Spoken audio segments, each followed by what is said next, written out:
오늘 우리는 에베소서 3장 1절부터 말씀을 나누겠습니다. 3장 1절 다 같이 읽겠습니다. 이러함으로 그리스도 예수의 일로 너희 이방을 위하여 갇힌 자된 나 바울은. 바울 선생은 이방인들에게 복음을 전가하러 갔다가 유대인들의 비난과 공격과 이방인들의 핍박, 이런 여러 가지 시련을 통해서 그는 감옥에 들어가게 됐습니다. 감옥에 들어가는 것은 바울 선생은 다만세했습니다. 왜 복음을 전거하는데 감옥에 들어가느냐? 예수 그리스도의 복음을 전거하면 마귀와 귀신들이 가만히 있을 택이 없습니다. 이 세상 나라를 점령하고 있는 곳에 복음을 통해서 하늘나라가 쳐들어오니까요. 둘 중에 하나가 쫓겨나가야 됩니다. 하늘나라가 쫓겨나가든지 세상 나라가 쫓겨나가야 되는 것입니다. 이 세상이 점령하고 마귀가 임금 노릇하는 이 세상 나라에 하나님의 아들 예수님이 십자가에서 오셔서 하늘나라를 우리에게 심어주셨습니다. 그리스도의 복음을 통해서 우리는 쳐들어가서 마귀와 그 세상 나라를 점령하는 것입니다. 그러므로 영적인 전쟁은 끊임없이 계속되는 것입니다. 영적 전쟁에 예수님이 이겨놓으셨지만은, 그러나 전투는 늘 계속하는 것입니다. 여러분, 전쟁과 전투는 틀립니다. 제2차 세계 대전은 미국과 연합군이 이겼습니다. 그러나 전투에는 태평양 전투에서 혹은 동남아 전투에서 미국과 연합군이 많이 패배하고 졌습니다. 전투에는 저나 전쟁의 결과에는 이겼습니다. 예수님은 전쟁에 이겨놓으십니다. 우린 전투에는 우리가 이길 때도 있고 질 때도 있습니다. 결국에 종국적으로는 우리가 예수님 안에서 이긴 자들이죠. 그러나 현실적인 삶에서는 마귀와의 전투에서 상처를 입고 질 때도 있고 이길 때도 있습니다. 결과는 승리지만은 현재 전투에서는 여러 가지 시험과 고통을 많이 당합니다. 바울 선생께서는 이미 이겨놓은 싸움을 싸웁니다. 예수 그리스도의 복음을 들고서 에베소에 들어가서 복음을 증거하며 에베소를 점령한 마귀와 그 군대를 물리치고 세상을 물리치고 하늘나라를 심으려고 할 때 마귀와 귀신들이 그곳에 있는 유대인들을 동원해서 예수님을 전하는 바울을 모욕하고 비난하고 공격하고, 그리고 또 이방인들 속에 들어가서 그 에베소에 있는 관리들이 충동을 받아서 바울을 잡아서 때리고 감옥에 집어넣습니다. 여러분, 마귀는 귀신들과 함께 모기떼처럼 덤벼드는 것입니다. 여름철에 밖에 나가 있으면 모기떼들이 달라들지 않아요? 모기떼들이 굉장히 많이 달라집니다. 그 모기떼를 어떻게 할까요?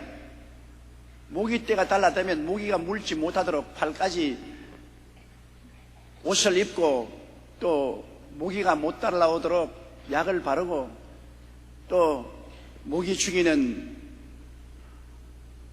약을 계속 뿌려야 돼요. 그 모기가 있는 것은 어찌할 도리가 없죠. 우리가 모기가 싸워서 대책을 세워야 되죠. 마귀가 모기떼처럼 다가오는 것입니다.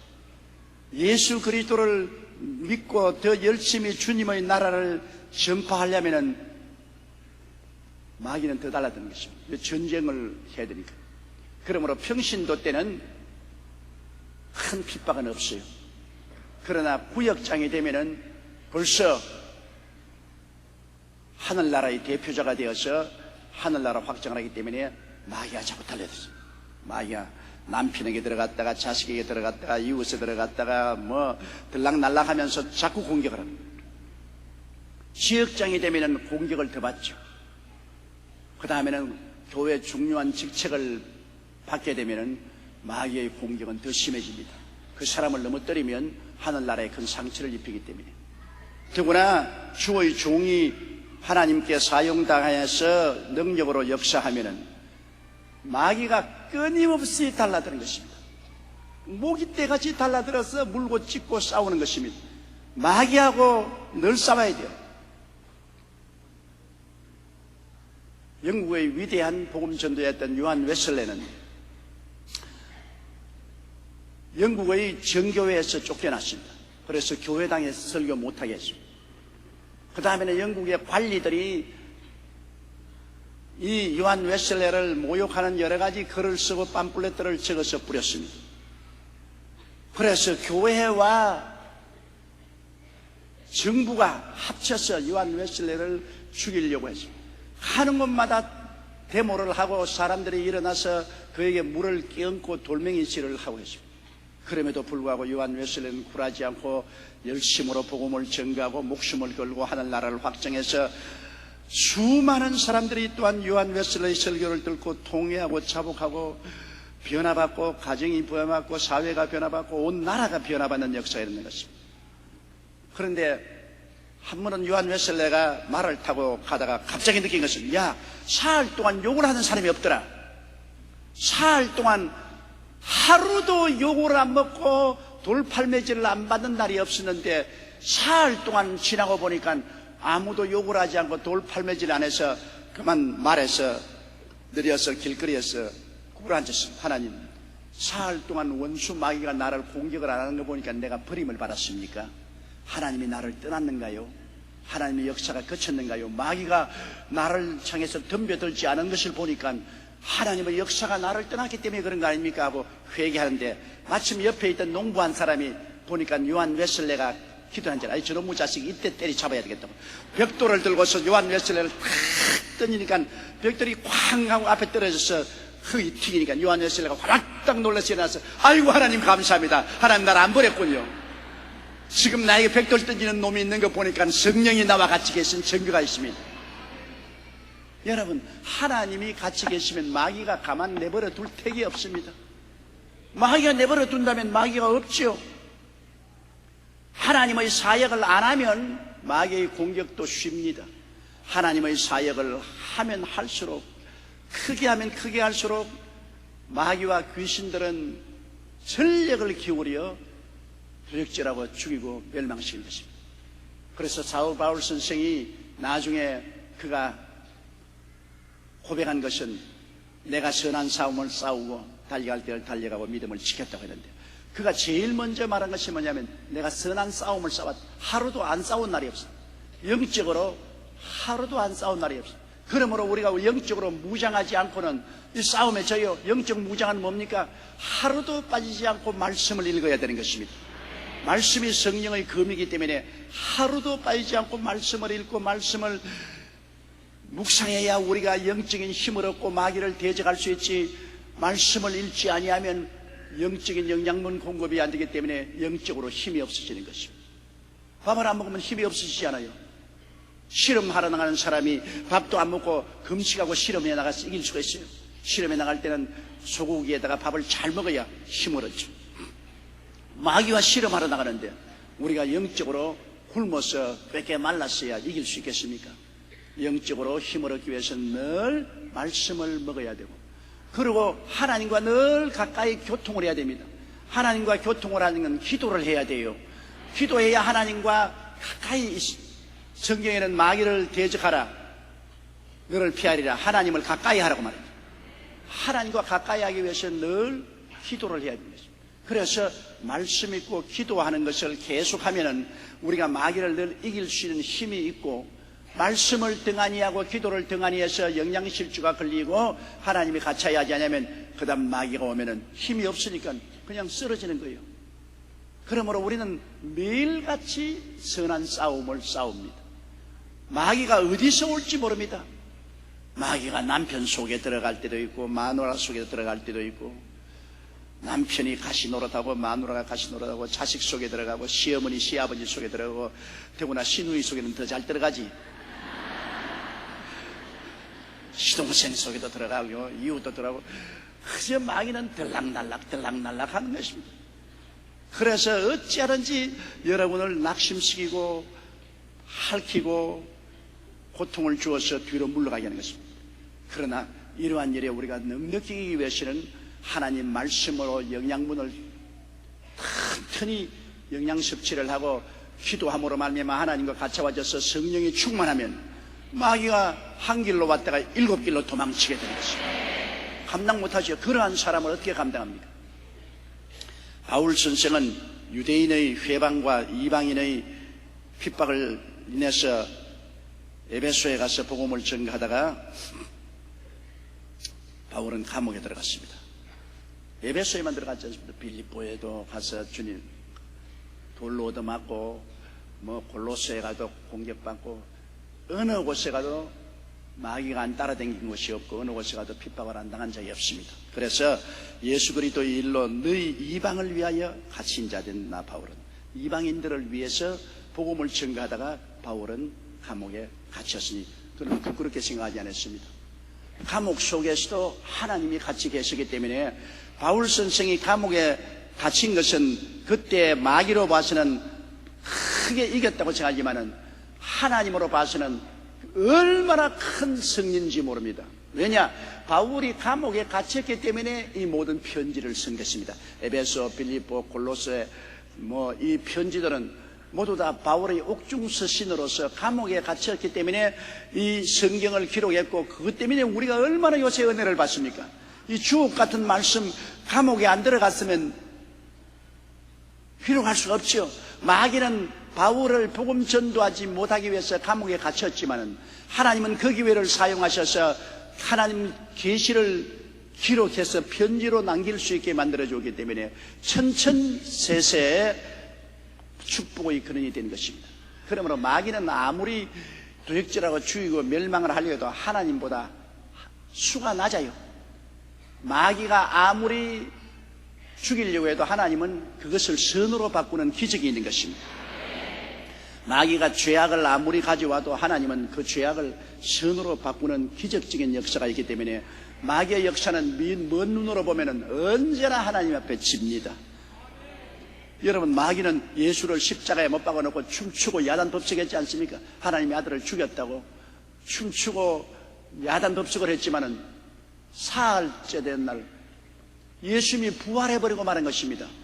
그 부활을 통하여 마귀가 예수님을 죽인 그 대가로 모든 사람이 예수 믿을 때 죄 용서를 받고 구원을 받는 길을 열어놓고 말한 것입니다. 결국 마귀가 한 일은 하나님 일한 것밖에 없습니다. 자기들이 하나님의 일을 망친다고 했지만 그것을 하나님은 도리어 더 큰 선을 이루게 만들어준 것입니다. 그러므로 마귀가 여러분 승리한다고 생각하는 것은 큰 오해요, 착각입니다. 나는 내 생애를 돌 때 볼지라도 내가 17살 때 폐병 걸려서 피를 토하고 쓰러졌습니다. 마귀는 나를 죽이려고 했습니다. 그러나 나는 그 폐병 걸린 덕분에 예수 전도받아서 예수 믿고 구원을 받게 되었으니 마귀는 나를 죽이려고 했으나 그것이 오히려 하나님 앞에는 동기가 되어서 그렇지 않으면 깨어져서 회개 안 할 것인데 깨어져서 회개하고 예수 믿게 되었으니 얼마나 더 좋습니까? 그러므로 여러분, 하나님을 사랑하는 자, 그 뜻대로 부르심을 입은 자들에게는 모든 것이 합력하여 선을 이룹니다. 주님 중심에 서 있으면 지금은 망하는 것 같으나 훗날에는 보면 그게 흥한 것고, 지금은 손해보는 것 같으나 훗날에 보면 그것이 큰 이익이 되고, 지금은 악한 것 같으나 나중에 보면 크게 선이 되는 것입니다. 이것이 우리 하나님의 역사인 것입니다. 하나님은 악을 선으로 바꾸는 기적을 가지고 여러분과 같이 계신 것입니다. 그렇기 때문에 예수를 사랑하고 하나님을 중심으로 섬기는 사람은 자유로울 때도 감사하고 감옥에 들어갈 때도 감사하고 배고플 때도 감사하고 잘 먹을 때도 감사하고 병들을 때도 감사하고 건강할 때도 감사하고 범사에 감사할 수 있는 것은 하나님은 모든 것을 변화시게 해서 좋게 만들기 때문에 그런 것입니다. 2절요. 너희를 위하여 내게 주신 하나님의 그 은혜의 경륜을 너희가 들었을 터이라. 바울에게 하나님의 은혜의 경륜이라는 것은 하나님의 계획을 말하는 것입니다. 하나님의 구원의 계획을 바울 선생에게 하나님이 다 계시해 주었습니다. 그 왜 계시해 줬냐? 이방 사람들에게 그것을 전하라고 주신 것입니다. 여러분, 우리에게 은혜 주는 건 왜 주는지 압니까? 나 은혜 받아서 나 혼자 기분 좋고 기쁘라고 주는 것이 아니라 내게 은혜 주는 것은 다른 사람하고 나누라고 주는 것입니다. 은혜는 나누어야 돼요. 은혜는 내가 혼자 받아서 즐기면 안 되는 것입니다. 우리 구역장, 지역장 여러분이 기도를 많이 하시고 하나님 은혜가 와서 말씀을 깨닫고 감동했으면 그것을 구역원과 지역원들에게 나누라고 주신 것입니다. 너 혼자 은혜 받았다고 자랑하고 너 혼자서 기뻐하라고 준 것은 아닌 것입니다. 나누라고 주는, 모든 하나님이 주신 은혜는 나누기 위해서 주는 것이지 내가 혼자 소유하기 위해서 주는 것이 아닙니다. 물질적인 축복을 많이 받는 것도 그 물질을 나누라고 주는 것이지 나만 소유하라고 주는 것이 아닙니다. 영적인 은혜를 풍성히 부어주는 것도 남하고 나누라고 주는 것이지 나만 소유하라고 주는 것은 아닌 것입니다. 왜? 나누면 나눌수록 하나님은 더 많이 주시는 것입니다. 주라 그리하면 돌려줄 것이니 곧 후회되어 눌러 흔들어 넘치게 해서 안 띄워주리라. 나누면 나눌수록 하나님은 더 많이 주시고 움켜쥐면 움켜질수록 점점 있는 것은 사라져버리고 마는 것입니다. 하나님께서는 바울 선생에게 굉장한 은혜를 주셨는데 그 은혜의 계획은 이방인들에게 나누어 주기 위한 것입니다. 그 은혜의 계획이 무엇인가? 3절요. 곧 계시로 내게 비밀을 알게 하신 것은 내가 이미 대강키로 함과 같으니. 하나님이 계시를 주셨습니다. 계시란 것은 여러분 전혀 모르는 것을 하나님이 열어주신 것입니다.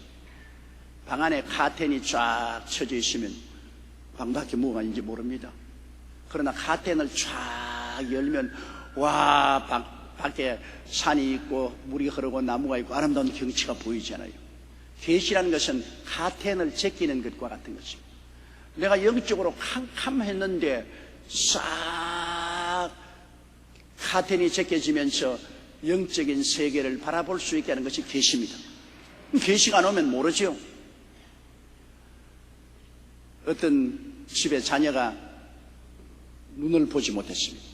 어머니가 푸른 하늘, 흰 구름이 끄떠 있고 아름다운 꽃이 피고 산천이 초목이 푸르고 설명을 아무리 해도 그 자녀는 어머니가 설명한 것을 알아들을 수가 없었습니다. 눈으로 못 보니까 그냥 귀로 들었을 뿐이지 몰랐습니다. 그런데 개안 수술을 받았습니다. 눈에 붕대를 감아놓고 있다가 이제 치료가 끝나니까 붕대를 탁 끌어는 그날에 병원에서 창문을 열고 밖을 내다보니 너무나 아름답거든. 푸른 하늘, 구름 두둥실 떠가고 새들이 노래하고 꽃이 피고 산천초목이 너무나 아름다웠어. 와, 엄마 이렇게 아름답고 기묘한 세상이 있는 줄 전에 몰랐어. 왜? 눈으로 볼 수 없으시니까 몰랐죠. 계시라는 것은 그런 것입니다. 여러분, 계시라는 것은 하나님 성령이 와서 여러분 눈을 열어주어야 알게 되는 거죠. 우리의 마음의 눈을 열어주어야 돼요. 여러분이 예수를 구주로 모신 것, 예수님 실제로 육신으로 본 적도 없고 예수님과 이야기해 본 적도 없습니다. 그러나 예수가 구주인 것을 그냥 마음에 믿습니다. 왜? 하나님 성령이 와서 계시를 해 주었기 때문에 예수님이 하나님의 아들이시며 나의 구주가 되신다는 것을 믿도록 성령이 깨닫게 해주십니다. 계시라는 것은 깨닫게 해주는 것을 말하는 것입니다. 나는 전에 못 깨달았는데 이제 깨달았다. 깨달았으니까 믿지요. 못 깨닫는 사람 믿으라 해봤자 믿을 수가 없지요. 못 깨닫는데 어떻게 믿어요? 먼저 깨달아야 믿는데 깨닫는다는 말이 뭐냐면 계시란 말인 것입니다. 바울 선생께서 전에는 깨닫지 못했기 때문에 하나님의 비밀을 알 수가 없었습니다. 못 깨달으면 비밀이지요. 전혀 모르죠. 그러나 다메섹 도상에서 그는 하나님의 큰 계시를 받았습니다. 태양같이 빛나는 그리스도 영광이 비치고 그가 말에서 떨어졌을 때 사울아 사울아 너가 나를 왜 핍박하느냐. 주여 니시니까 나는 내가 핍박하는 예수라. 거기에서 예수께서 하나님의 아들인 것을 깨닫게 되고 바울 선생은 교회를 핍박하고 성도를 죽이는 일에 동참했던 것을 크게 뉘우치고 예수 그리스도의 제자가 되는 것입니다. 그래서 예수님의 제자가 되니까 주님이 여태까지 감추어 놓은 비밀을 다 보여준 것입니다. 감추어 놓은 비밀이란 무엇입니까? 예수께서 하나님의 아들이시라는 것과 예수님이 십자가에 몸짓고 피 흘려 죽으심으로 말미암아 우리에게 죄에서 자유를 주시고 우리를 저주에서 해방시켜 주시고 우리를 질병에서 치료하시고 부활하여 주셔서 영생을 얻게 하는 놀라운 전인 구원의 비밀을 바울 선생에게 가르쳐 주신 것입니다. 이 진리는 세상 사람이 모르지 않아요. 세상 사람에게는 깨닫지 못하기 때문에 비밀이 되어 있어요. 못 깨닫는 것은 비밀이죠. 깨닫고 나면 다 알려진 사실이죠. 그런데 바울 선생이 깨닫고 난 다음 하나님의 그 놀라운 비밀을 아는 것처럼 우리도 하나님 성령의 도움을 받아 복음을 듣고 난 다음에 우리도 깨닫게 되었죠. 우리도 예수님이 하나님의 아들인 것을 깨달았죠. 비밀합니까? 예수님이 구주라는 것은 비밀인데 우리는 깨달았어. 우리에게는 비밀이 아닌 것입니다. 우리 여의도 순복음교회의 우리들은 전인 구원을 믿지 않아요. 십자가에서 주님이 우리 영혼이 잘됨같이 범사의 잘됨에 강건하기 위해서 3대 재앙에서 아담과 하와가 타락함으로 말미암아 십자가에서 죄를 지어서 영이 죽고 마귀의 포로가 되어서 온갖 마귀의 고통 속에 사무치고 그 다음 저주를 받아서 이마에 땀을 흘려야 먹고 살고 고생을 하고 육체는 병들고 늙고 죽고 멸망하게 된 3대 재앙을 가져왔지만은 예수님은 십자가에서 몸짓고 피 흘려서 죄악을 다 속여버리고 저주를 다 속여버리고 질병과 죽음을 속여버리고 우리에게 용서와 의와 영광을 주시고 아브라함의 축복을 주시고 치료와 부활과 영생을 주신 삼중 축복을 허락하여 주신 것입니다. 3대 재앙에서 예수를 통해서 삼중 축복을 주신 이 놀라운 십자가 대속의 은혜의 비밀을 우리는 깨달아 알게 된 것입니다. 그래서 우리는 깨달아 알아서 우리가 이제 믿지요. 깨달아 아니면 알기 때문에 이제 믿지 않아요. 영혼이 잘됨을 믿으시면 아멘 하십시다. 범사의 잘됨을 믿으시면 아멘 하십시다. 강건하고 부활할 것을 믿으시면 아멘 하십시다. 깨달아 알았으니까 믿지요. 믿었으니까 은혜를 받고 그리고 깨달아 알은 지식을 깨닫지 못하는 사람들에게 우리는 전도해 줄 수 있는 것입니다. 그럼 그 사람들 듣고 야 희한한 말이구나. 전에 못 들은 비밀인데 이제는 우리가 듣는구나. 그렇게 알 수 있는 것입니다. 곧 계시로 깨달음을 통해서 내게 비밀을 알게 하신 것은 내가 이미 대강 너희들에게 편지로 기록한 것과 같다고 말했습니다. 4절요. 이것을 읽으면 그리스도의 비밀을 내가 깨달은 것을 너희가 알 수 있으리라. 바울 선생이 여태까지 당신이 개척한 교회에 편지를 쓰는데 그 편지에 깨달은 말을 많이 썼어요. 깨달은 말을 많이 썼으니까 그 편지를 자세히 읽어보고 생각해보면 하나님이 바울 선생에 깨닫게 해준 진리를 너희들도 알 수 있을 것이라는 것입니다. 못 깨달을 때는 비밀인데 깨달았으니 이제는 비밀이 없어지고 알 수 있을 것이라는 것입니다. 5절요. 이제 그의 거룩한 사도들과 선지자들에게 성령으로 나타났을 같이 다른 세대에서는 사람의 아들들에게 알게 하지 아니하였으니 아담과 하와가 타락한 이후로부터 시작해서 모든 세대를 통하여 하나님께서 우리가 아는 지식을 다 알게 한 것은 아닙니다. 하나님의 아들 예수님이 동정녀 마리아를 통해서 탄생하시고 그가 십자가에 죽으셔서 몸짓고 피 흘려 우리를 대속하시고 복음이 온 천하에 전파되고 주님이 강림하셔서 교회를 들고 올라가시고 혼인잔치하시고 새하늘과 새 땅과 새 예루살렘을 주실 것이라는 이 지식은 여러분 옛날엔 몰랐습니다. 구약시대는 몰랐어요. 구약시대는 선지자들을 통해서 여기에서 조금 저기에서 조금 미래를 예언해 내왔으나 그러나 그 사람들은 과연 이런 일이 일어날까 몰랐습니다. 구약시대에는 오늘날 주님이 우리에게 가르쳐준 이 구원의 확실한 진리를 깨닫지 못했습니다. 그냥 선지자들이 대개 이런 일이 일어날 것이다. 처녀가 잉태의 아들을 낳을 것이니 임마누엘이라 하라. 이사야서 7장 14절에 그런 말도 있고 미가서 5장 1절에 베들레헴 에브라다여 너희가 이스라엘 성 중에 지극히 적으나 거기에서 너희 구원자가 올 것이니 거기 그는 태초 상고라. 예수님 태어날 곳을 베들레헴으로 말씀하신 것도 미가서 5장 2절에 있습니다.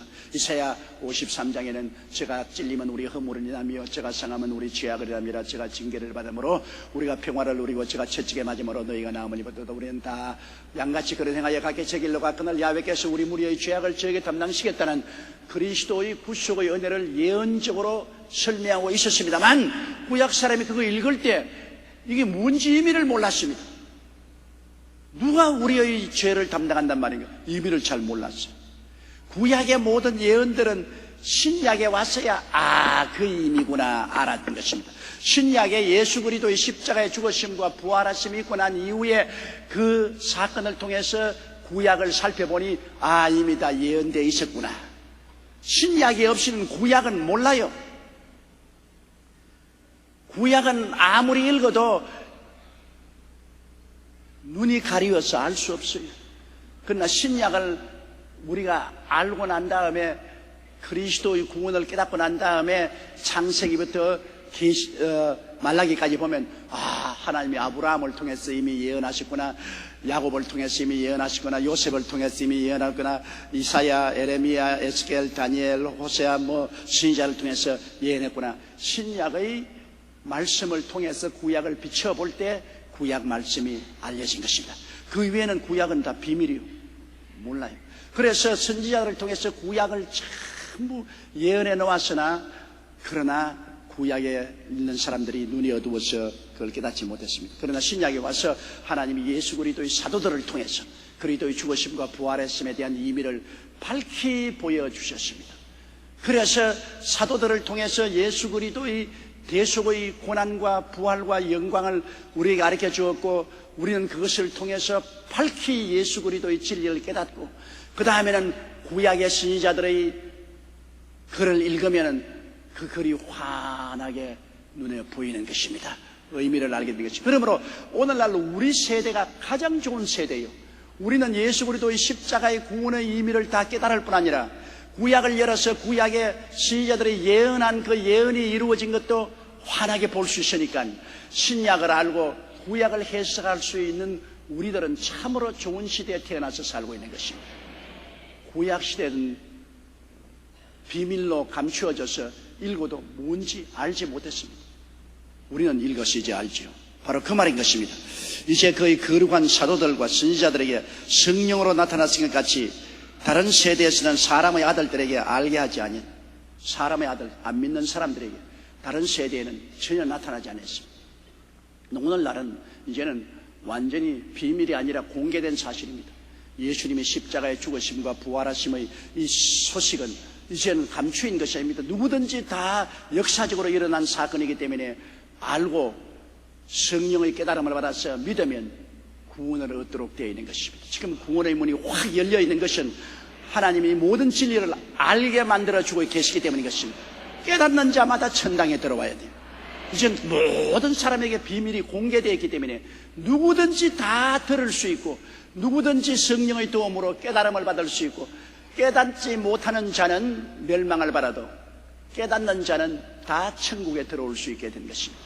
그러므로 우리가 복음을 전하고 기도하는 것은 깨닫게 하기 위해서 그렇게 하는 것입니다. 이제 비밀은 없습니다. 그리스도의 구원의 비밀은 온 천하에 다 공개된 사실이기 때문에 비밀이 아니죠. 그러나 그렇다고 해서 공개되었다고 해서 깨닫는 사람은 다 깨닫지는 않습니다. 여러분처럼 성령의 감동을 받은 사람만이 깨닫죠. 성령의 감동을 받지 않은 사람들에게는 그저 하나의 역사적 사건에 불과하지 나와 아무 관계가 없습니다. 깨달아야 내가 관계가 있죠. 못 깨닫으니까 아무 관계가 없는 것입니다. 6절요. 이는 이방인들이 복음으로 말미암아 그리스도 예수 안에서 함께 후사가 되고 함께 지체가 되고 함께 약속에 참여한 자가 됩니다. 이것은 경천지동할 만한 일입니다.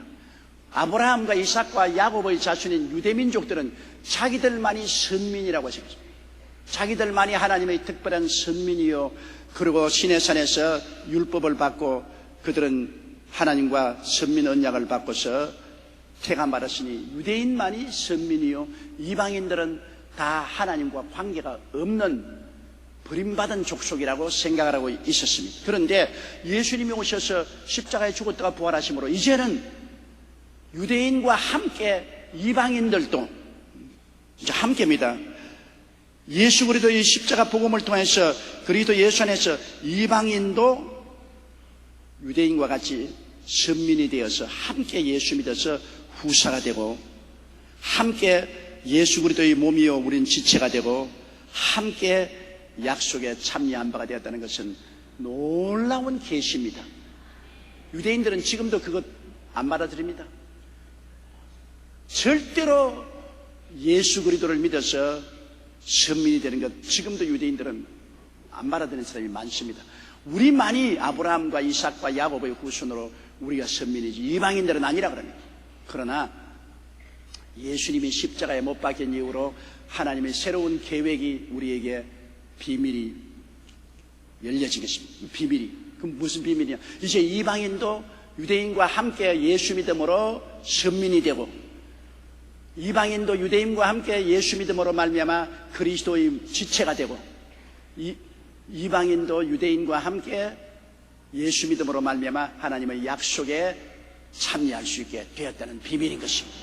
이것은 유대인에게도 영천지동할 만한 일이고 이방인에게도 깜짝 놀랄 일입니다. 우리는 관계없는 사람인 줄 알았는데 우리도 예수 믿음으로 말미암아 하나님의 선민이 되고 하늘나라의 지체가 되고 하나님의 약속에 참여한 바 되고 영광의 천국에 들어갈 수 있는 사람이 되었다는 이 진리가 예수님 십자가 이후로 온 천하에 공개된 것입니다.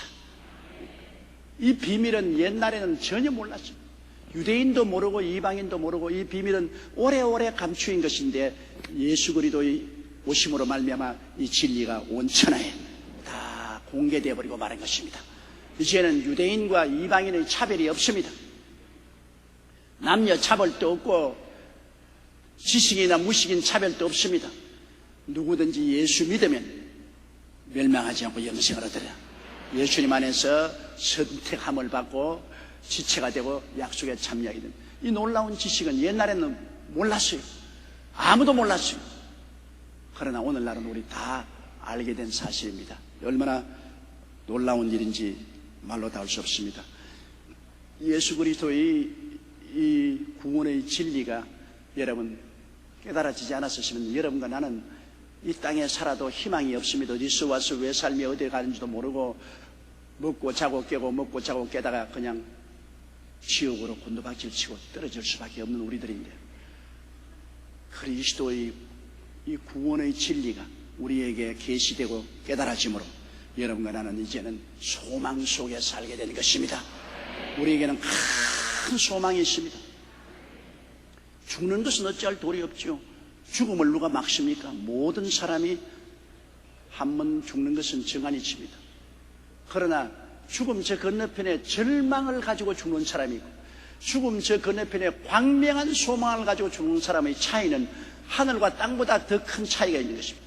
절망을 가지고서 죽는 사람은 이 땅에서 1초라도 더 살라고 이를 부득부득 갈다가 떠나지만은 저 건너편에 아름다운 땅이 있고 영광스러운 영생이 있는 것을 보는 사람은 손을 활짝 펴고 찬란한 얼굴의 광채와 웃음을 가지고 저 세상을 맞이할 수가 있는 것입니다. 그건 아멘 할 만하죠. 푸른간 장래에 여러분과 나는 죽어야 됩니다. 태어난 것도 내 마음대로 태어나지 못했는데 죽는 것도 내 마음대로 태어나지 못합니다. 태어날 때도 내 홀로 태어난 것이 죽는 것도 내 혼자 죽습니다. 친구가 있어 같이 가는 곳이 아닙니다. 죽음이라는 그 캄캄한 터널을 혼자서 지나가야 되니 가장 큰 시련이요 고통이요 어두움이요 절망입니다. 내 혼자 가야 됩니다. 그런데 예수를 믿는 사람은 이 가장 어두운 죽음의 터널을 예수님이 나보다 먼저 걸어가셔서 어두움을 부활의 빛으로 밝혀버리시고 우리가 죽음의 그날에 예수님이 우리를 마중하러 오겠다고 말씀하신 것입니다. 그러니 겁나지 않지요. 어두운 터널이 부활로서 밝혀지고 예수님이 마중하러 오셔서 우리를 데리고 주님 계신 곳으로 가니까 우리에게는 죽음의 그 순간을 능히 지날 수 있는 큰 은혜가 있지만은 예수를 안 믿는 사람 생각해 보십시오. 죽음은 지극히 고독하게 혼자서 그 칠흑같이 어두운 캄캄한 죽음을 터널을 통하면서 그 다음 만나는 것은 천길만길 어두운 지옥으로 떨어지는 것이다. 그것을 당하면 정말로 안 태어난 것이 얼마나 좋지요. 사람으로 태어났기 때문에 지옥에 떨어진다는 것은 너무나 비참한, 그러므로 사람이 온 천하를 다 얻고도 자기의 목숨 하나 잃으면 무엇이 유익하리요? 사람이 자기의 목숨과 무엇과 바꾸겠느냐? 지옥에 가지 말아야 돼요. 어찌하는지 지옥에 떨어지면 그 죽음의 그 외롭고 고독한 길을 혼자서 몸부림치면서 터널을 지나 지옥으로 떨어지는 그 경험은 하지 말아야 돼요. 그러기 위해서는 지옥을 통해서 그를 정부하고 부활하신 예수님을 믿는 길밖에는 다른 일이 없어요. 우린 예수님께 붙어서 천당 가는 것입니다. 내 힘으로 못 가요. 예수님께 붙어서 가요. 내가 옛날에 유럽에 가는데 김포공항에서 파리 한 마리가 자꾸 나를 따라다녀요. 쫓아도 따라. 그러니까 난 쫓겨난 줄 알았더니 내 좌석에 딴지가 엥 하고서 내 어깨에서 또 나는 공짜 표를 타고 가는 겁니다. 나는 돈 주고 비행기표 탔는데 이놈은 공짜로 내 어깨에 올라. 이제 기내식이 나오니까 또 공짜로 밥을 먹으려고 달라드네. 쫓으면 또 와서 밥을 먹으려고 하더니. 그러니까 나중에 내가 유럽 비행장에서 내려서 나가니까 왱 하고 유럽으로 날아가요. 나는 한국에서 유럽까지 날아가는 팔이 처음 봤어요. 자기 날개로서는 절대로 못 날아가요.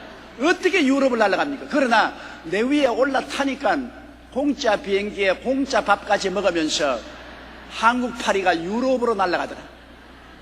여러분, 그걸 보고 제가 느낀 적이 많습니다.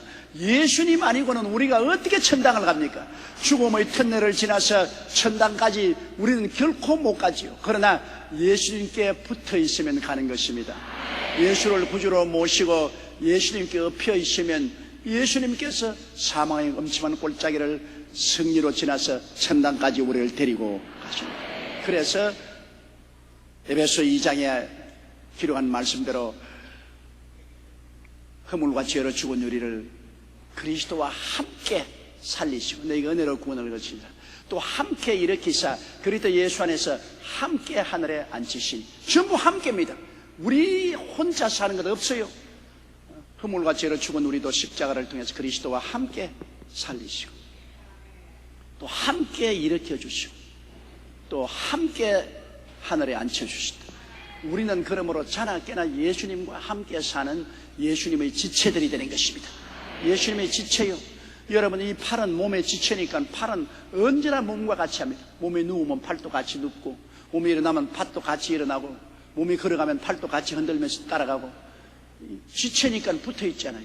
우리는 예수님의 지체이기 때문에 24시간 금세와 내세 영원히 예수님과 함께 있는 우리들이 되는 것입니다. 그러므로 늘 그리스도와 함께 살고 그리스도를 섬기며 살고 그리스도를 믿고서 사는 우리들이 된 것입니다. 실절요, 이 복음을 위하여 그의 능력이 역사하시는 대로 내게 주신 하나님의 은혜의 선물을 따라 내가 일꾼이 되었노라. 우리가 예수를 믿으면 하나님께서 은혜를 주셔요.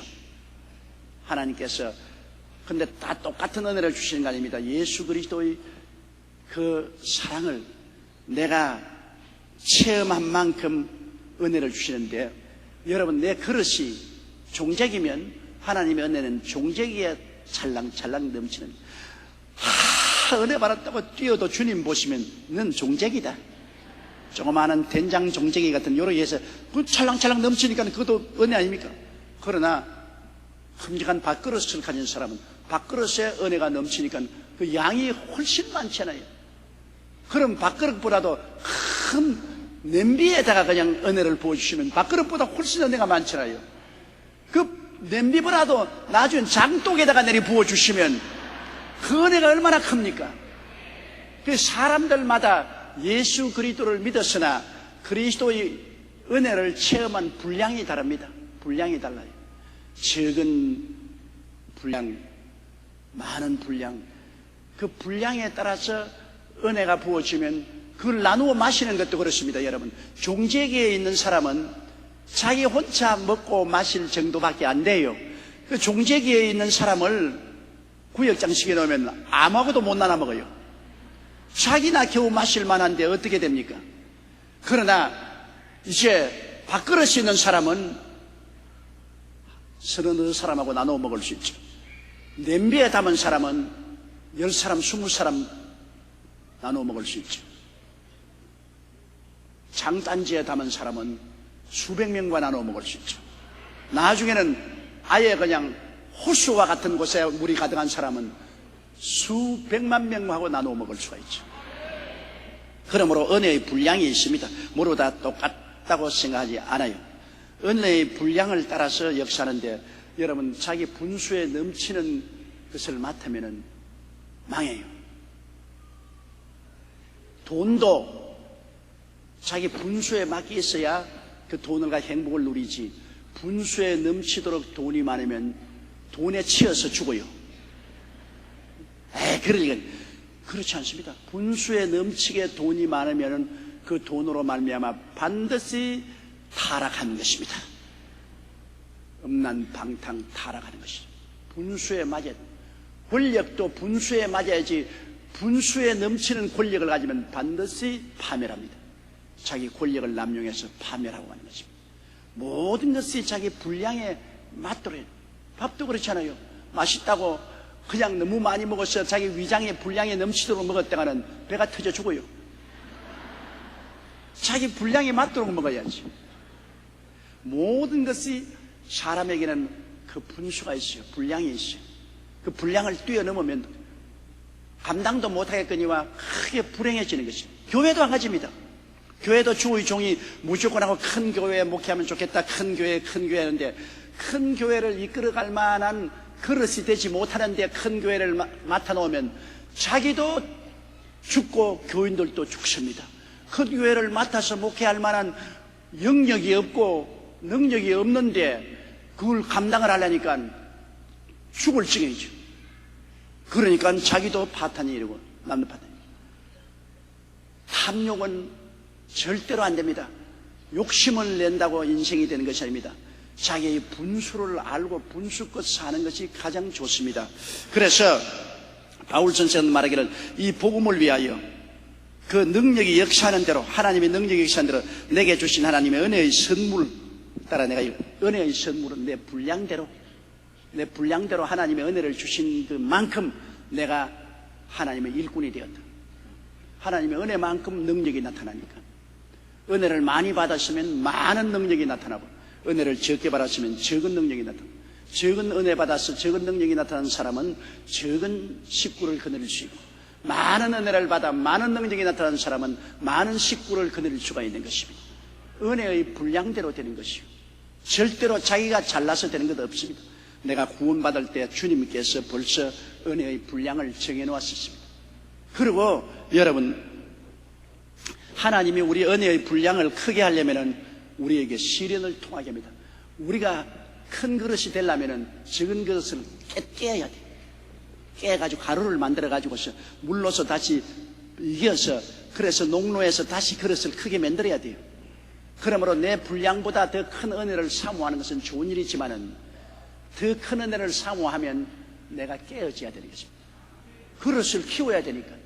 은혜는 물과 같은데 물을 담을 수 있는 그릇이 종재기가 되면서 그릇만한 물을 주시옵소서. 종재기에 그릇만한 물을 부으면 다 밖으로 흘러버리잖아요. 그래, 그릇만한 물 줄까? 예. 그러면 종재기 깨야 되겠다. 깨가 가루를 만들어 가지고서 다른 걸 합쳐서 그릇을 크게 해야 되겠다. 아이고, 깨지는 건 싫어요. 시험과 환란으로 얻어 터지는 건 싫어요. 그러면 종재기로 남아있어라. 우리 노래 볼 때 내 입을 넓게 열라 내가 채우리라. 여러분, 입을 넓게 여는 거 좋아요.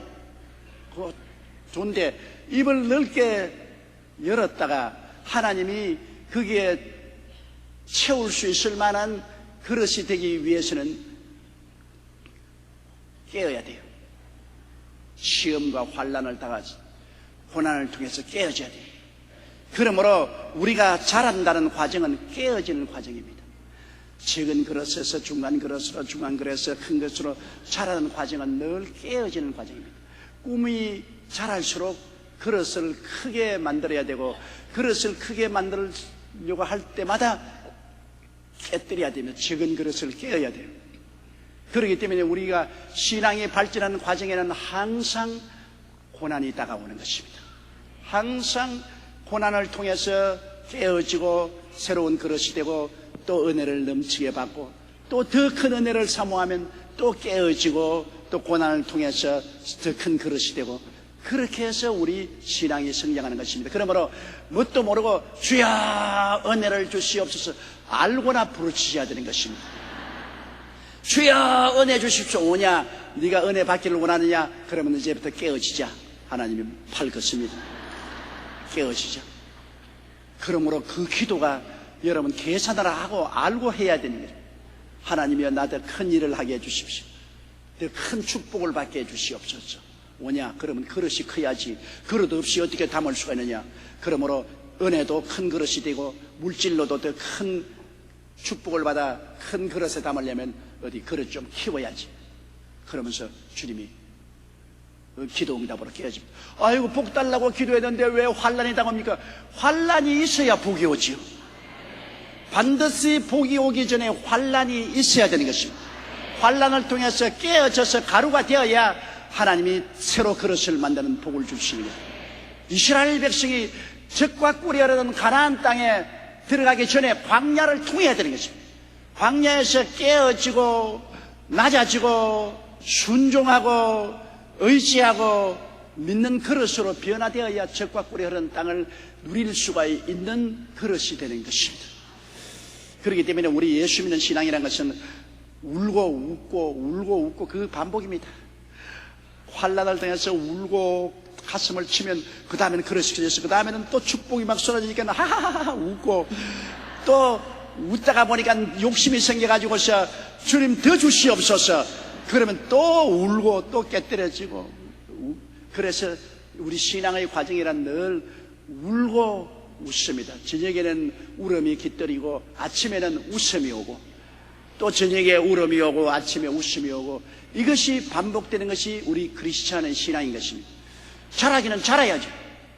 그래야 은혜를 받고 더 받고 많이 받아야죠.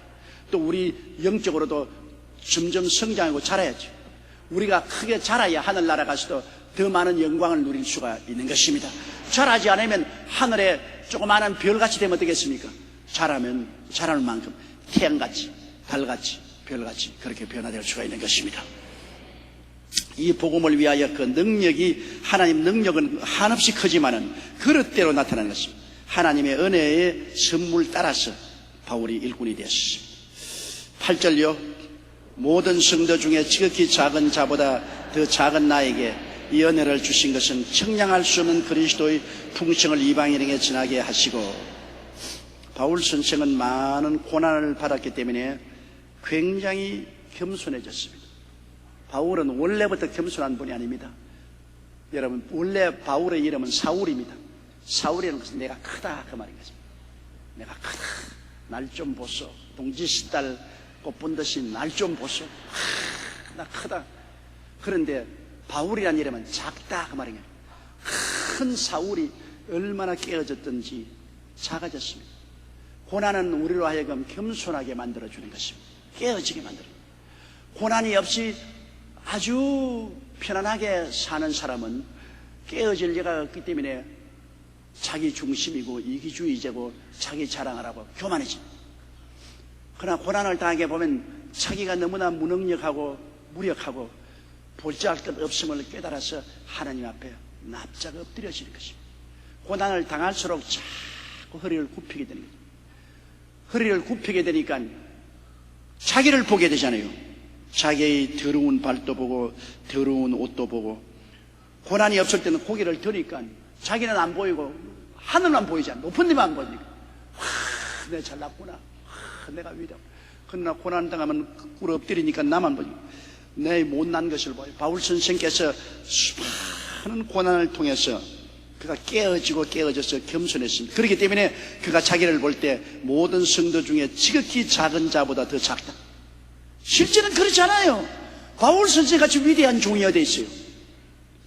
그는 어떤 사도보다 가장 위대하고 하나님께서 크게 사용하시고 신약 성경의 반수 이상을 바울 선생이 썼는데 얼마나 위대한 종입니까?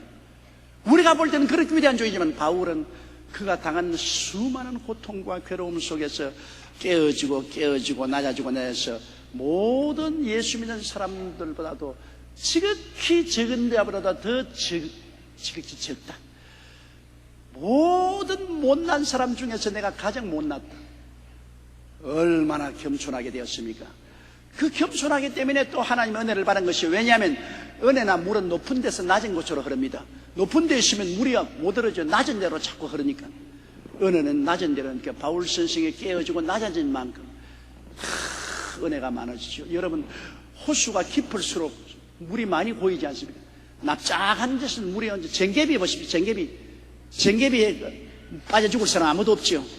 쟁개비에다가 물 얹어놓으면 물이 얼마 없으니까 호대에도 코에 또 안 들어가요. 그러나 큰 솥에 물을 채워, 솥은 깊으니까 물이 많이 채이잖아요. 마음이 겸손하고 낮아진 사람은 깊어진 사람입니다. 속이 깊어진 사람입니다. 깊어진 사람이니까 하나님 은혜가 많이 임하죠. 깊어진 사람은 깨어진 사람이고 낮아진 사람이고 겸손한 사람이 되는 것입니다. 자기가 깨어지고 낮아지고 겸손할수록 은혜의 양은 더 많아지는 것입니다. 대도 않은 것이 그냥 민충이 쑥대에 올라가서 높은 데 올라갔다고 이 민충이라는 쑥대 위에 올라가서 고함을 굉장히 칩니다. 그 쑥대가 별로 높지 않습니다. 사람이 하나님의 은혜를 받은 사람일수록 속이 깊고 더 낮아진 사람입니다. 겸손한 사람입니다. 깨어진 사람은 하나님께 절대로 순종하고 하나님을 믿고 나갑니다. 깨어지지 않은 사람이 자기 잘난 체하고 불순종하고 교만하게 날 때죠. 바울은 모든 성도 중에 지극히 작은 자보다 더 작다. 이 바울 선생의 겸손함은 말로 다. 이 바울이 지어서 한 말 아닙니다. 자기가 자기를 볼 때 이렇게 절실히 느끼고 있는 것입니다. 이런 나에게 은혜를 주신 것은 이런 나를 하나님이 불러서 구원하시고 성령의 은혜를 주신 이유가 있다. 청량할 수 없는 그리스도의 풍성을 이방인에게서 나기. 예수 그리스도의 청량할 수 없는 그리스도의 풍성한 축복입니다. 예수 안에서 있는 은혜는 너무나 많아서 청량을 할 수가 없어요. 한없어요. 그것을 이방인에게 내가 깨달은 것만큼 전도하기 위해서 하나님이 내게 은혜를 주셨다. 보십시오. 내가 은혜를 받은 것은 다른 사람에게 은혜를 전달하기 위해서 받은 것이다. 내가 전달 안 하면 은혜는 거두어 가시는 것입니다. 내가 축복을 받는 것도 불쌍한 이웃을 도우라고 축복을 받는 것이다. 내가 이웃에 나누지 아니하면 축복을 거두어 가십니다. 하나님이 주신 것은 끊임없이 그를 통해서 다른 데 전달하기 위해서 주신 것입니다. 제가 왜 저 나이에 여러분 우리 교회만 목회하고 편안히 있으면 좋겠는데 국내외 다니면서 필사적으로 복음을 전해야 됩니까? 젊을 때는 여행도 쉽고 음식도 아무거나 먹을 수 있고 잠자리도 편했는데 나이 먹으니까 그렇지가 못해요. 여행도 지치고 음식도 골라 먹어야 되고 잠자리 바쁘니 잠도 안 오고 피곤하고 지치고 괴롭습니다. 그래도 왜 그러면 국내외 다니면서 복음을 전하고 하느냐? 누가 시키지도 않는데 왜 하냐? 왜냐? 내가 하나님께 그런 은혜를 받았기 때문에 이것을 나누어 주어야 내가 유지가 되는 겁니다. 현재 조용기 목사의 목회가 유지가 되기 위해서는 내가 이 은혜 주신 것을 국내외에 계속해서 나누어 주어야 이 은혜가 유지가 되죠. 저는 얻어터지기도 많이 하고 욕도 수없이 얻어먹고 사람들에게 할킴을 당하고 빨가벗김을 당하고 먹칠을 당하고 짓밟히고 그렇게 하면서도 불구하고 또 하나님의 은혜는 또 엄청나게 또 주셔서 말씀도 깨닫게 해주시고 성령의 은혜를 주셔서 또 국내외 선교도 열심히 하고 정신이 없어요. 정신이 없어요. 그러나 여러분 하나님께서 은혜를 주신 것은 나누기 위해서 주시다는 것 잊지 마시기 바랍니다. 지역장, 구역장 여러분, 여러분에게 은혜가 크게는 안, 조그만 집 받았다더라도 조그만 것도 나누면 계속 들어오는 것입니다. 그것을 쥐고 있으면 날아가 버려요. 끊임없이 우리는 나누는 우리들이 되어야 됩니다. 믿음도 나누고, 기쁨도 나누고, 슬픔도 나누고, 기도도 나누고, 은혜도 나누고, 물질도 나누고, 우리는 나누면서 사는 것이 우리의 삶의 정상적인 모습입니다. 나누지 않고 사는 삶은 마귀가 되어버립니다. 나누지 않고 살면 마귀가 되어버립니다. 나누고 살면 성령의 역사를 끊임없이 가지게 되는 것입니다. 9절요. 영원부터 만물을 창조하신 하나님 속에 감추었던 비밀의 경륜이 어떤 것을 드러내게 하려 합니다. 영원 전부터는 것은 하나님 어떤 사람이 어거스틴에 와서 이런 질문을 했어요. 하나님은 언제부터 있었습니까? 하나님은 이 우주를 창조하기 전에 뭘 하고 계셨습니까? 그러니까 어거스틴의 말이, 그때 뭘 하시냐고, 영원 전에 너같이 20만 원 사람 지옥에 보내려고 지옥을 준비하고 계셨다. 그렇게 대답했습니다. 여러분, 우리는 영원의 것은 모릅니다. 하나님이 천지를 지으신 그날부터 우리가 알지, 그 전에 하나님이 언제부터 계셨으며 무엇을 하시는가 우리 계시 안 되시는지 모르지요. 하나님은 영원하신 하나님이기 때문에 하나님에게는 시간이 없어요. 우리 인간에게 과거와 현재와 미래가 있죠. 하나님 영원하시니까 영원은 시간이 없어요. 하나님은 그냥 계세요. 언제부터 그냥 계세요. 그런 하나님께서 그 속에 계획이 계시고, 경륜이라는 계획입니다. 하나님께서 우주를 지을 계획이 계시고, 하나님의 형상과 모양대로 닮은 아담과 하와를 지어서 자손들을 만들어서 우주의 지배자로 만들겠다는 계획이 계시고, 또 타락하면 예수님을 통해서 구원할 계획이 계시고, 이 하나님은 그 속에 무궁무진한 경륜이 있습니다. 계획이 있어요. 그 계획을 하나님께서 사도들에게 보여주셨습니다. 바울에게도 그 계획을 보여주셨죠. 그 보여주셨으니까 그 하나님의 경륜을 깨달은 것만큼 그것을 이방인에게 드러내게 하는 것입니다. 가르쳐 주는 것입니다. 여러분도 하나님 계획을 무척 많이 알고 있어요. 알고 계시죠? 하나님의 계획을 여러분 들어서 깨달아서 많이 알고 있지 않아요? 예수 그리스도 안에서 오중복음의 계획도 있고, 삼중축복의 계획도 있고, 성령 충만의 계획도 있고, 예수님께서 재림하시고 천국에 들어가는 그 계획도, 여러분 하나님의 경륜을 무척 많이 알고 있어요. 여러분 모르는 것 같지만은 그동안에 교회 다니면서 내내 설교 듣고 성경 읽으면서 하나님의 경륜과 계획을 굉장히 많이 알고 있어요. 그 나만 알고 있으면 그 무슨 소용이 있습니까? 물론 나는 그 말은 좋지만 여러분이 알고 있는 것은 다른 사람에게 알려주려고 주님이 알게 하는 것입니다. 알려줘야 돼요. 내가 가만히 가지고 있으면 이거 녹슬어버리고 말아요. 내가 알고 있는 이 하나님의 경륜을, 계획을 안전하서라 사람들에게 알려줘야 돼요. 알려줄 때 성령이 함께 역사하는 것입니다. 성령은 이런 것을 알려주는 것을 도우기 위해서 하는 것인데, 일하는 자에게 성령이 역사하지 일하지 않은데 성령이 왜 역사하십니까? 여러분이 기도할 때 성령이 역사하시고, 전도할 때 역사하시고, 말씀을 가르칠 때 역사해 주시죠. 그러므로 여러분이 하나님께로부터 깨달은 하나님의 경륜을 여러분 혼자 간직하지 마시고 알려줘야 되는 것입니다. 영원부터 만물을 창조하신 하나님 속에 옛날에는 감추어진 하나님 혼자만 가지고 계시던 비밀이 오늘 우리에게 알려주셨기 때문에 우리는 그것을 다른 사람에게 전도해 줘야 되는 것입니다. 10절요. 이는 이제 교회로 말미암아 하늘에서 정사와 권세들에게 하나님의 각종 지혜를 알게 하려 하십니다. 하늘의 정사와 권세라는 것은 하늘나라 정부를 말합니다. 하나님은 하늘나라의 정부에서 보세요. 미카엘은 군대 장관이지요. 가브리엘은 서기 장관이지요.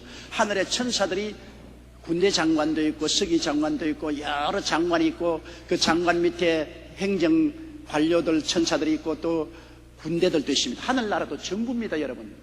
그래서 하늘나라의 행정장관인 미카엘 가브리엘 밑에 모든 하늘나라 행정, 가브리엘 군대 장관 밑에 하늘의 군사들이 다 주있긴, 하늘의 정치와 하늘의 군사, 하늘의 그러니까 정사와 권세, 정사는 하늘 정치고 권세는 하늘의 군대입니다. 그런데 하늘에 있는 천사들도 몰랐어요. 가브리엘 서기 장관 밑에 있는 하늘의 모든 서기하는 문서 처리하고 행정하는 천사들도 모르고 군대 장관인 미카엘로부터 시작해서 그 모든 하늘의 권세도 몰랐어요. 하나님 계획은. 하나님이 비밀로 감춰있다가 이것을 언제 알려주느냐? 교회를 통해서 알려주셨습니다. 예수님이 오셔서 죽었다가 부활하시고 그로 말미암아 성령이 오셔서 교회를 세우시고 교회를 통해서 하나님의 계획이 공표됨으로 말미암아 천사들도 그때야 깨닫게 된 것입니다. 이야, 하나님이 이런 계획을 가지고 있구나. 하늘의 천사들도 그때 깨닫고 사탄과 사탄의 타락한 천사들도 그때야 깨달았습니다. 와, 이 하나님의 어마어마한 계획이 있었구나. 교회가 얼마나 중요합니까? 하나님은 교회를 통해서 알게 하신 것입니다. 여러분을 통해서 알게 한 것입니다. 여러분이 하나님 계획의 가장 핵심입니다. 하나님이 영세전부터 가지고 있던 그 마음의 비밀의 핵심이 누구냐? 여러분입니다. 하나님이 예수를 통해서 여러분을 구원하여 주시고 하나님 자녀로 삼고 예수 그리스도의 신부로 삼고 여러분을 부활시켜서 하나님께서 온 우주를 상속으로 주는 이 하나님의 계획의 핵심이 바로 교회요. 여러분은 교회에 소속한 지체니까 여러분이 하나님의 비밀의 근본입니다. 그만큼 하나님은 여러분을 중요하게 느끼시는 것입니다. 하나님의 천천세세 감추어오는 비밀이 바로 여러분입니다. 여러분을 통해서 하나님이 미래의 어떠한 새로운 우주를 만들겠다는 모든 계획을 발표하니까 하늘의 천사들도 놀랬다. 하나님이 이런 마귀도 와이고 놀랬네. 와이고 이 아담 하와 아무것도 아닌 줄 알았더니만 이제 보니까 하나님의 반열에 들어오게 만드는. 여러분, 우리가 구원받아 천당에 올라가면 우리가 여러분 하나님의 반열에 들어갑니다. 그건 무슨 말이냐? 여러분, 아버지의 자식은 아버지를 닮지 않아요. 아버지의 자식이 개가 되는 거 보았어요? 아버지의 자식이 소가 되지도 않습니다. 아버지가 사람이면 사람 자식이 낫죠. 여러분, 하나님의 자녀면 누굽니까? 하나님처럼 되는 거예요. 예수님의 신부인데, 예수님이 하나님의 아들인데 예수님이 신분을, 미안한 말이지만은 짐승은 예수님 신부가 되지 못하지 않아요. 사람이 신부가 되지. 예수님과 같은 종류가 되어야 신부가 되지. 그러므로 여러분은 예수님과 동등하게 되는 것입니다. 이거 하나님의 비밀이 엄청나게 큽니다. 이거는 천사도 몰랐고 사탄도 몰랐습니다.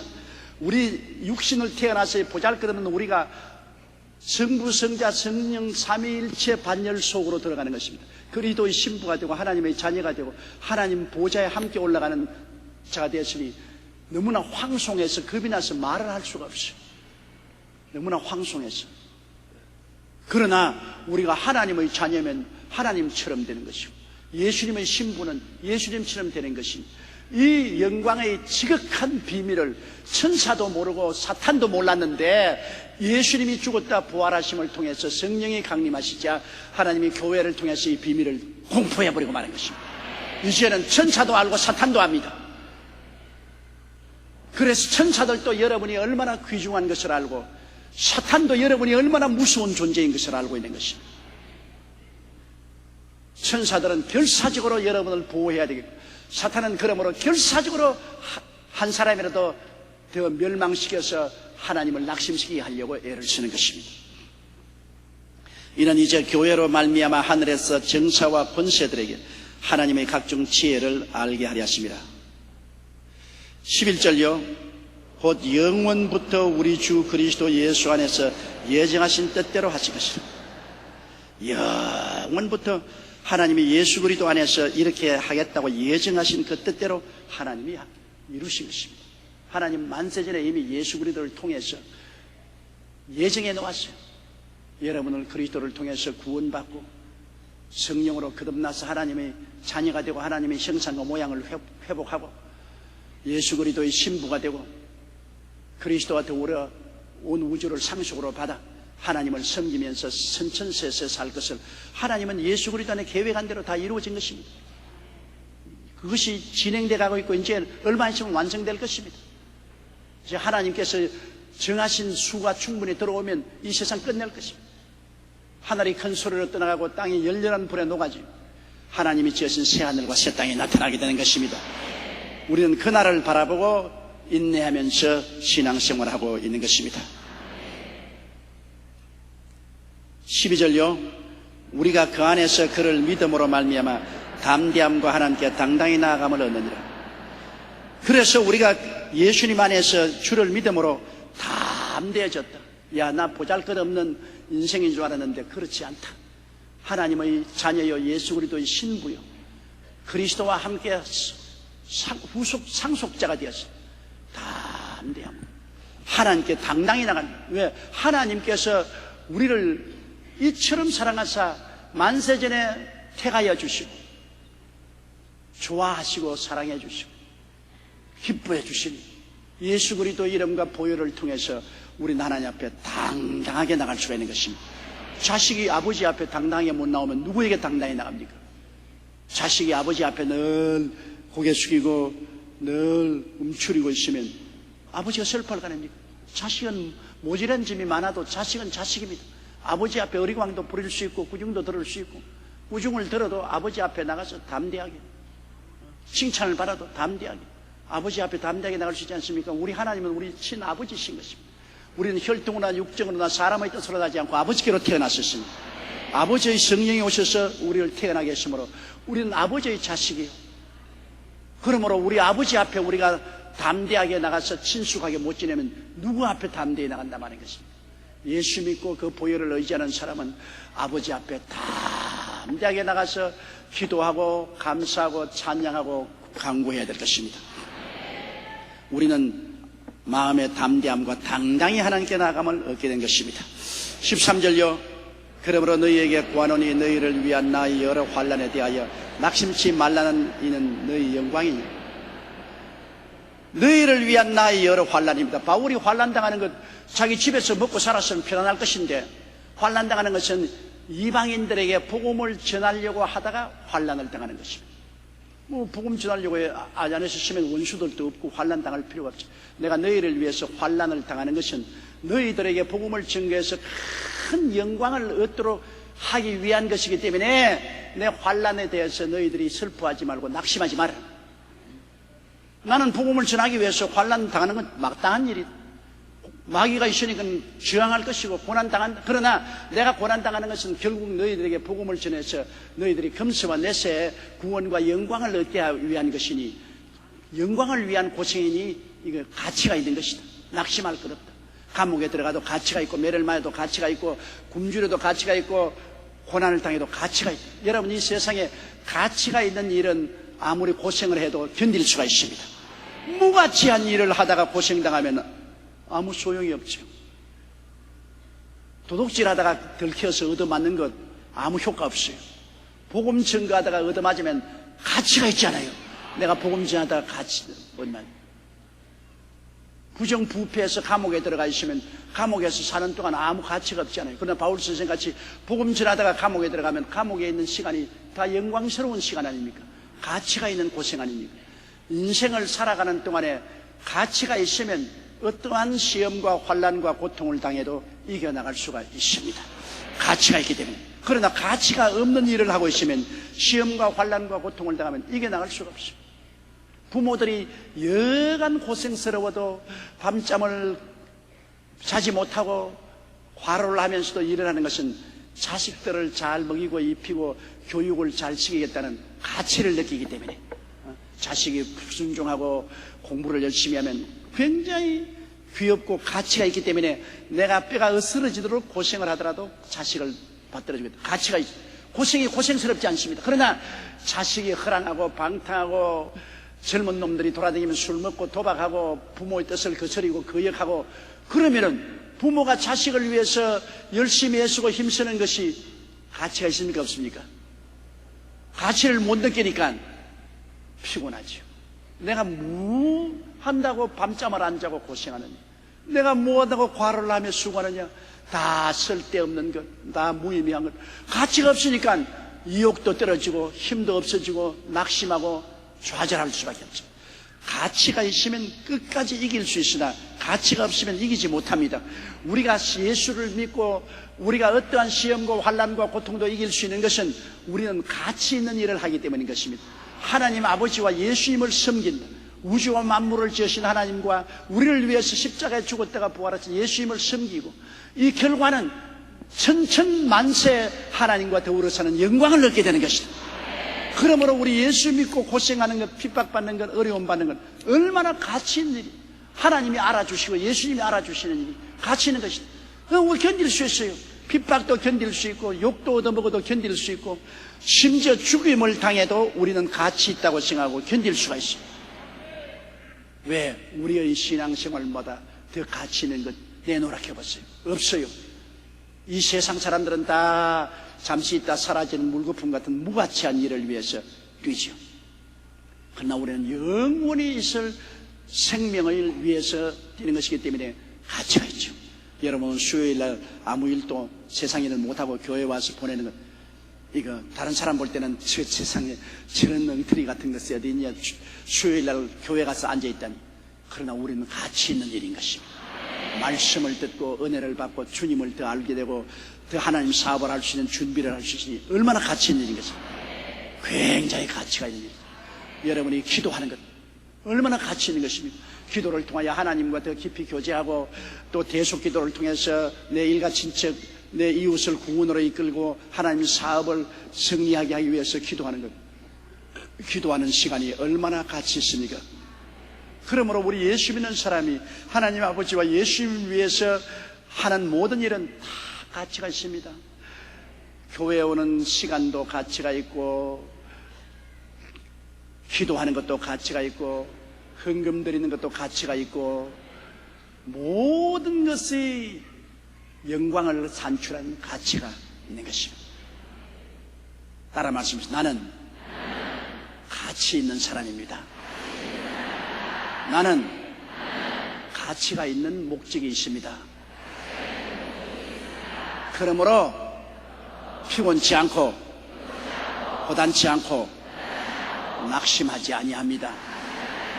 내 삶이 가치가 있기 때문인 것입니다. 할렐루야!